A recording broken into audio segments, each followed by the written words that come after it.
எதிர் அணியில அன்றைக்கு இருந்தவர், எங்களுடைய வரலாறு பற்றி இன்னும் தெளிவாக தெரிந்தவர் செய்தியாளர், மூத்த செய்தியாளர் அருமை தம்பி, இங்கே வந்திருக்கிற தணிகை தம்பி அவர்களுக்கு நிச்சயமாக தெரியும்.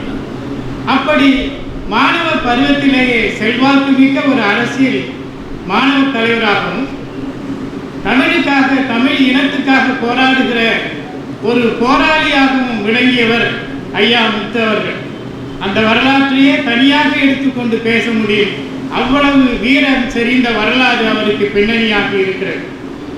அதோடு மட்டுமல்ல, அவர்கள் அந்த மாணவ பருவத்தை அவர்கள் தொடங்கிய இடமே ஒரு அற்புதமான ஒரு தமிழ் உணர்வு பல்கலைக்கழகம். பச்சையப்பன் கல்லூரியில் அவர்கள் படித்தார்கள், கல்வியை தொடங்கினார்கள். படிக்கட்டும் தமிழ் பேசும் பச்சையப்பன் கல்லூரியில் படித்தவர்கள் அவர்கள். அதற்கு அடுத்து தன்னுடைய கல்வியை பன்னார் தமிழ் வளர்த்த அண்ணாமலை பல்கலைக்கழகத்தில் படித்தார்கள். பல பேர் பார்த்தால் அவர் தமிழுக்கே தூரம், அவருக்கு தொலைவாக இருக்கும் என்று இன்றைக்கு ஏதேதோ பேசுவார்கள். ஆனால் முறையாக தமிழை கற்றவர், தமிழை கற்காதவர்களாம் கூட கேள்வி பேசுகிற சூழ்நிலை இன்றைக்கு நாம் பார்க்கலாம். ஆனால் தமிழை எம்ஏ வகுப்பிலே படித்து முறையாக கற்றவர்கள். அது மட்டுமல்ல தோழர்களே, எங்களுக்கு ஆசிரியர்களாக இருந்தவர்கள் எப்படிப்பட்டவர்கள்?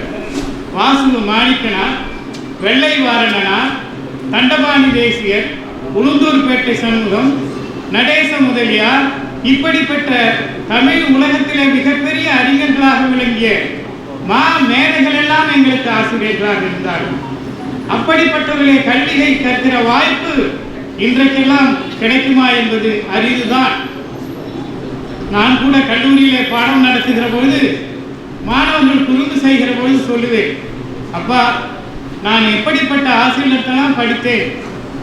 எங்களுக்கு ஆசிரியர் வெள்ளைவாரனார் இருந்தார், வாசுவ மாணிக்கனார் இருந்தார், தேப்போ மீனாட்சி சுந்தரனார் கூட எங்களுக்கு வகுப்பு எடுத்திருக்கிறார்.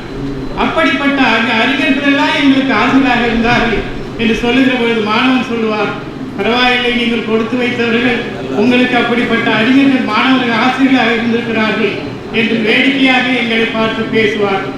அப்படி சிறந்த ஒரு கல்வியை பெற்ற பெருமைக்கு உரியவர் ஐயா முத்து அவர்களை இந்த நேரத்திலே குறிப்பிட வேண்டியது மிகுந்த அவசியமாக இருக்கிறது. அதற்கு அடுத்தபடியாக அவர் ஒரு தொழில் முனைவராக ஆரம்பத்தில் மிக எளிய ஒரு தொழில் முனைவராகத்தான் தன்னுடைய பணியை தொடங்கினார். முத்து லாரி சர்வீஸ் என்கின்ற அந்த லாரி உரிமையாளராகவும் அதற்கான முகவராகவும் இருந்து அவர்கள் பணியாற்றினார்கள். அப்பொழுதெல்லாம் அவரை போய் நான் சந்திப்பேன். எதற்காக சந்திப்பேன் என்று சொன்னார், பல்கலைக்கழகத்தில் இருக்கிற செனட் உறுப்பினர் பதவிக்கு அவரிடத்தில் ஓட்டு வாங்குவதற்காக அவரிடத்தில் போவேன். அப்பொழுது கூட பாருங்கள், எத்தனையோ பேர் அந்த ஓட்டு வாங்குவதற்காக அவரிடத்தில் வந்து அணுகுவார்கள். ஆனால் அவர் திராவிட இயக்கத்தை சார்ந்தவராக இருக்கிற சோமசுந்தரம் என்பவர், அவர் எஸ்டிஎஸ் சோமசுந்தரம் பெரிய சோமு, இவர் சின்ன சோமு, அவருக்கு தான் தன்னுடைய ஓட்டு கொடுப்பாரே தவிர வேற யாருக்கும் கொடுக்க மாட்டார். இன்றைக்கு முத்து அவர்கள் வெளியே பார்த்தால் ஒரு அவருடைய தோற்றமும், ஆனால் அவருடைய உள்ளமும் வேறானது என்பதை நீங்கள் புரிந்து கொள்ள வேண்டும்.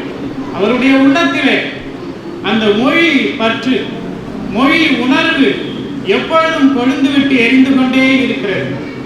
அத்தகைய உணர்வு மிக்கவர் அவர். இன்னும் சொல்ல போனால் கொள்கையில் என்றைக்கும் போடாமல் இருந்திருக்கிறார்.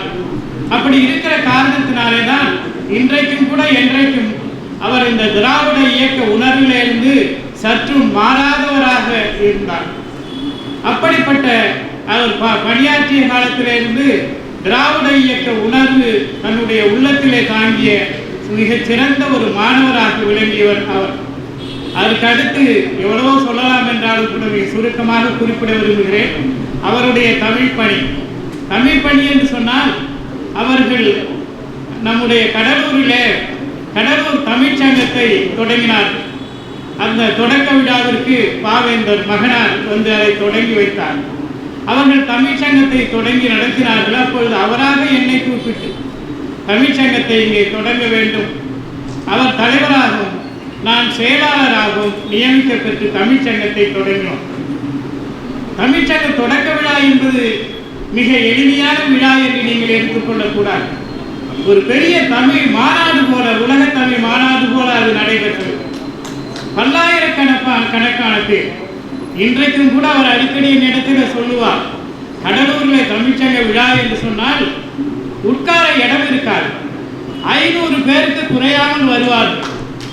ஆனால் என்று வருத்தப்பட்டுக் கொள்வார், வருகிறவர்கள் 100 பேரை சேர்ப்பதே எனக்கு கடினமாக இருக்கிறது. கடலூரிலே அவ்வளவு தமிழ் உணர்வாளர்கள் இருக்கிறார்கள் என்று இன்றைக்கும் கூட என்னிடத்திலே அவர் தன்னுடைய பாராட்டை பகிர்ந்து கொள்வார். உண்மையிலே சொல்லுகிறேன், கடலூரிலே அவர் மீது அன்பு உடையவர்கள், அவர் மீது பாசம் உடையவர்கள், அவர் மீது பற்று உடையவர்கள் இன்றைக்கும் நிறைய இருக்கிறார்கள். நான் கூட இந்த நேரத்தில் அவரிடத்தில் ஒரு கோரிக்கை எடுத்தேன்.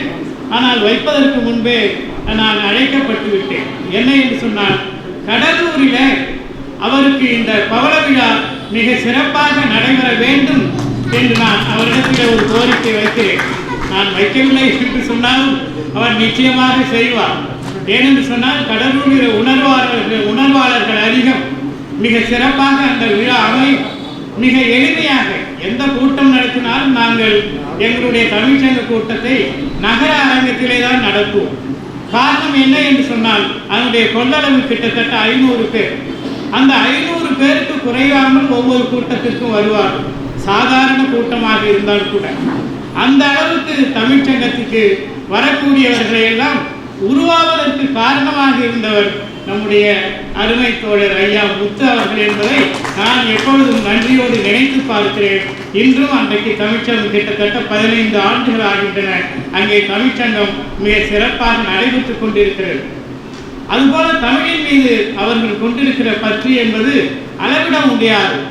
தமிழ் மாநாடுகளிலே கலந்து கொள்வது, வெளிநாடுகளில் இருந்து வருகிற தமிழர்களை அழைத்து அவர்களுக்கு தங்க வைத்து அவர்களுக்கு உணவு வழங்கி அவர்கள் பல இடங்களுக்கு சுற்றி பார்க்க பேருந்து வசதியை ஏற்படுத்தி கொடுத்து அவர்கள் இந்த நாட்டை விட்டு போகிற வரை அவரோடு உடல் இருந்து அவர்களை வழியனுப்பி வைக்கக்கூடிய மிகச்சிறந்த உணர்வாளராக, விருந்தோம்பல் பண்பு உடையவராக ஐயா அவர்கள் விளங்குகிறார்கள் என்பது எல்லோரும் அறிந்தது. அதனால்தான் இன்றைக்கு உலகம் பூரா அறிந்த ஒரு அறிஞராக அவர் இருக்கிறார்கள். உலகம் முழுவதும் நம்முடைய புதுச்சேரி தமிழ்ச்சங்க தலைவர் ஐயா அவர்களை நன்கு அறிவார்கள். உலக மாநாடுகள் பலவற்றிலே அவர்கள் கலந்து கொள்கிறார்கள். ஒரு சில மாநாடுகளிலே நானும் கலந்து கொண்டிருக்கிறேன் என்பதை இங்கே பெருமையுடன் குறிப்பிட நான் விரும்புகிறேன்.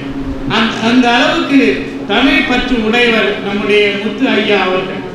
அதற்கு அடுத்தபடியாக நான் அவரிடத்திலே சொல்ல வேண்டும் என்று சொன்னால், மிகச்சிறந்த ஒரு கல்வியாளர். அவர் நினைத்திருந்தார், அரசியலிலே தொடர்ந்து இருந்தால் இன்றைக்கு மிகப்பெரிய பொறுப்புகளை எல்லாம் அவர் பெற்றிருக்க முடியும், மிக எளிமையாக பெற்றிருக்க முடியும். அதற்காக அவர் நிறைய உழைப்பை செலுத்தியிருக்க வேண்டும் என்கின்ற அவசியம் இல்லை. ஆனால் இன்றைக்கு அந்த தமிழ் உணர்வின் காரணமாக இன்றைக்கு பல்வேறு விதமான ஏச்சுக்கும் பேச்சுக்கும் ஆளாகி கொண்டிருக்கிறார் என்பதை அறிகிற பொழுதெல்லாம் அவரிடத்தில் சொல்லுவேன், ஏன் நீங்கள் எதிர்த்து சங்கடப்படுறீங்க? கடலூர் தமிழ்ச்சங்கத்துக்கு மறுபடியும் நீங்கள் தலைவராக வந்துடுங்க அப்படின்னு அப்பப்போ சொல்லுவேன். பாருங்க, நாங்கள் விடமாட்டோம் அப்படின்னு கையில்,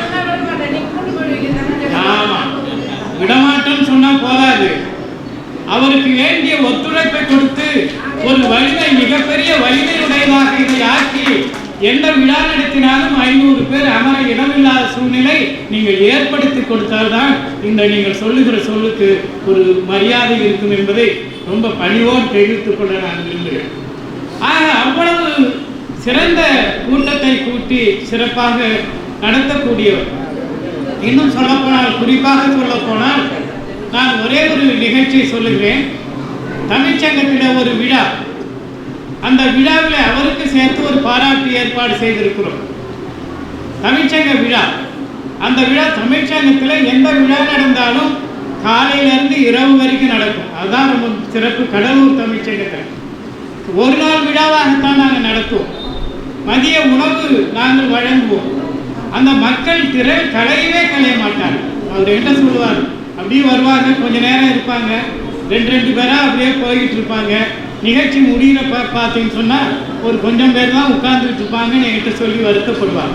இதையெல்லாம் வெளிப்படையாக சொல்லுவதற்கு யாரும் வருத்தப்படக்கூடாது. அவர் என்னிடத்தில் சொல்லுவார். அங்கே பார்த்தீர்கள் என்று சொன்னால் ஒரு நாள் விழா, எந்த விழாவாக இருந்தாலும் ஒரு நாள் விழா நாங்கள் நடத்துவோம்.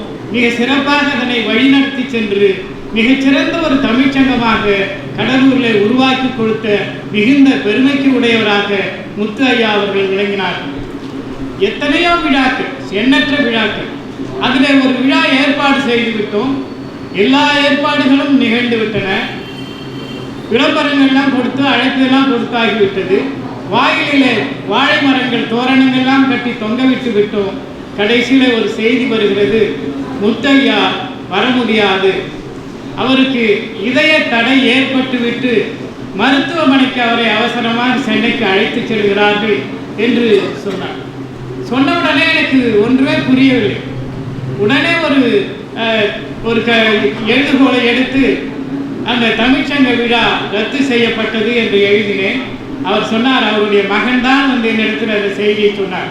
அப்படி சொல்லுகிற போது சொன்னார், எக்காரணம் கொண்டும் விழாவை நீங்கள் ரத்து செய்யக்கூடாது, நான் மருத்துவமனைக்கு செல்கிறேன் என்கிற செய்தியையும் வெளிப்படுத்தக்கூடாது, விழா இயல்பாக தொடர்ந்து நடைபெற வேண்டும் என்று சொல்லி அந்த அன்றைக்கு ஒரு பெரிய தொகை 10,000 ரூபாய் என்னுடைய கையிலே கொடுத்து இந்த விழாவை மிக சிறப்பாக நடத்துங்கள் என்று சொல்லி அவருடைய மகன் என்னிடத்தில் எப்படிப்பட்ட தமிழ் உணர்வு மிக்கவராக விளங்குகிறார் என்பதை இந்த இடத்திலே நான் குறிப்பிட வேண்டும் என்பதற்காக இதை குறிப்பிடுகிறேன்.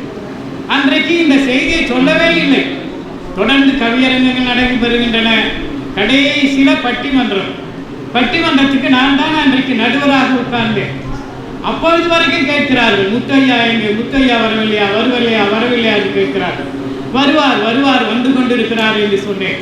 கடைசியில தீர்ப்பு சொல்லுகிற பொழுது நான் சொன்னேன், முத்தையா அவர்களுக்கு இதய தடை ஏற்பட்டு மருத்துவமனைக்கு காலையிலே கொண்டு செல்லப்பட்டிருக்கிறார், அவர் வர இயலாத சூழ்நிலை இருக்கிறது என்று அறிவித்தவுடனே எல்லாரும் அதிர்ந்து போய்விட்டார். அந்த அளவுக்கு இந்த நிகழ்ச்சி நம்மால் தடைபடக்கூடாது, நமக்கு ஏற்பட்டிருக்கிற இந்த நோய் பற்றி யாருக்கும் தெரியக்கூடாது என்றெல்லாம் அவர்கள் அன்றைக்கு நடந்து கொண்டார்கள் என்று சொன்னால் அவர் உள்ளத்திலே ஓடிக்கொண்டிருக்கிற தமிழ் உணர்வு எத்தகையது என்பதை அன்பார்ந்த தோழர்களே நீங்கள் தெரிந்து கொள்ள வேண்டும். முத்தையா இன்றைக்கு சபாரியெல்லாம் போட்டுக்கொண்டு இப்படி இருக்கிறார் என்று சொன்னால் அது அவர் புனைந்திருக்கிற ஒரு வேடம். அந்த கல்வி பணிக்கு ஏற்ப, தொழிலுக்கு ஏற்ப அவர் எடுத்துக்கொண்டிருக்கிற வேடமே தவிர அவருக்குள்ளே தமிழ் உணர்வு தான் இருக்கிறது என்பதை நன்கு அறிந்தவன் நான். அவரோடு படிக்கிற காலத்திலே இருந்து நண்பராக இருந்தவன். அப்படிப்பட்ட எனக்கு அவரை பற்றி நன்றாகவே தெரியும். அந்த மாதிரி பணியாற்றியவர், தமிழுக்காக உழைத்தவர், பாடுபட்டவர் ஐயா முத்து அவர்கள். அதற்கு பிறகு கடலூரிலிருந்து வந்த பிறகு புதுவை தமிழ்ச்சங்கத்திலே அவர்கள் தன்னை இணைத்துக் கொண்டு அவர்கள் பொறுப்புக்கு வந்து புதுவை தமிழ்ச்சங்கத்தை தொடர்ந்து மிக சிறப்பாக நடத்தி கொண்டு வருகிறார்கள். எத்தனையோ எதிர்ப்புகள், போராட்டங்கள் என்று இருந்தாலும் கூட இந்த தமிழ்ச்சங்கத்தை அவர் மிக சிறப்பாக நடத்தி கொண்டு வருகிறார். அந்த அளவுக்கு பெருமையும் சிறப்பும் மிக்க என்னுடைய மிக நெருங்கிய நண்பர், அதுதான் எனக்கு ஒரு பெருமை. என்னுடைய மிக நெருங்கிய நண்பர் அவர். என்னிடத்தில் மிகுந்த மரியாதையும் அன்பும் உடையவர்கள், என்னோடு படித்தவர். அவருக்கும் எனக்கும் இடையிலே இத்தனை ஆண்டுகளிலே எந்த விதமான பிணக்கோ பகையோ எதுவுமே வந்ததில்லை. 2 பேரும் அவ்வளவு நெருக்கமாக இறுக்கமாக அன்பு உடையவர்களாக இருக்கிறோம். அப்படிப்பட்ட ஒரு சிறந்த நண்பராக, பண்பாளராக, தமிழ் உணர்வாளராக, கல்வியாளராக பெருமைக்குரிய முத்து ஐயா அவர்கள் இன்றைக்கு தன்னுடைய அகவை 75 விழாவை மிக சிறப்பாக கொண்டாடி கொண்டிருக்கிறார்கள். அவரை விட ஒரு வயது நான் மூத்தவர். 75 அகவை விழாவை அவர்கள் மிக சிறப்பாக கொண்டாடி கொண்டிருக்கிறார்கள். அவர்கள் என்றும் வாழ வேண்டும். அவரிடத்தில் சொன்னேன், நீங்கள் நிறைய விழாவை இந்த ஆண்டு முழுவதும் நடத்தினாலும் கூட கடலூரில் வந்து விழா நடத்துங்கள் என்று கோரிக்கை வைத்தேன். அதற்கு முன்பே அவருக்கு அந்த எண்ணம் இருக்கிற காரணத்தினாலே அதை செய்கிறேன் என்று உறுதி கூறியிருக்கிறார்கள். எனவே முத்து ஐயா அவர்கள் நீண்ட காலம் வாழ்ந்து தமிழுக்கு பணியாற்ற வேண்டும் என்று கேட்டுக்கொண்டு வாய்ப்புக்கு நன்றி கூறி விடைபெறுகிறேன். அனைவருக்கும் நன்றி, வணக்கம்.